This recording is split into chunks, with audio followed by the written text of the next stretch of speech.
आज बक्सरनगर और धनपुर के रिजल्ट के बाद तो एक बात पक्का हो गया है कि सीपीएम ग्राउंड में अपने सपोर्टर्स को, अपने लोगों को प्रोटेक्शन नहीं दे सकती है।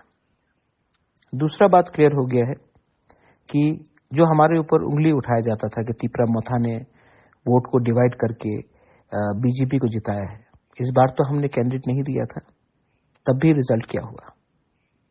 जो लोग कांच के घर में रहते हैं उनको दूसरे के ऊपर पत्थर नहीं फेंकना चाहिए। ये अहंकार से ना हमसे सलाह करके ना किसी से बात करके उन्होंने अपना कैंडिडेट दिया। आज रिजल्ट सबके सामने है। Tipra Motha is fighting for a survival and existence, is fighting for a constitutional solution, is fighting for Tipra land. हमने आज तक किसी को मुफ्त में तोहफा नहीं दिया, बीजेपी हो या सीपीएम हो या कांग्रेस हो। आप पूरा इंडिया में देख लीजिए, हिंदुस्तान में देख लीजिए, भारत में देख लीजिए क्या हो रहा है। केरला में कांग्रेस फाइट कर रहा है, सीपीआईएम उसके खिलाफ फाइट कर रहा है और आम आदमी पार्टी ने भी कैंडिडेट दिया है। बीजेपी तो फाइट कर रहा है लेकिन कांग्रेस के खिलाफ सीपीआईएम और आम आदमी पार्टी फाइट कर रहा है।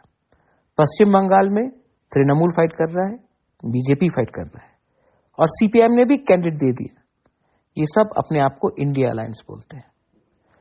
और त्रिपुरा में मोथा ने कैंडिडेट नहीं दिया, जबकि हम इंडिया अलायंस के पार्ट भी नहीं है, तभी भी हमारे ऊपर उंगली उठाया जाता है कि ये लोग किसी और के साथ है। क्योंकि मैं एक बात आप सबको बोलना चाहता हूं मेरे dear warriors, Tipra Motha is going to fight for the survival and existence of a Tiprasa community.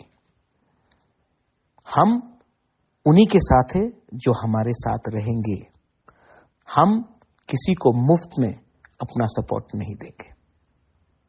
जय तीपरासा, तीपरा मोथा आइक लोकथोंग, तीपरासा आइक लोकथोंग, तीपरासा दोफा आइक लोकथोंग। This is Bubagra speaking to all of you all.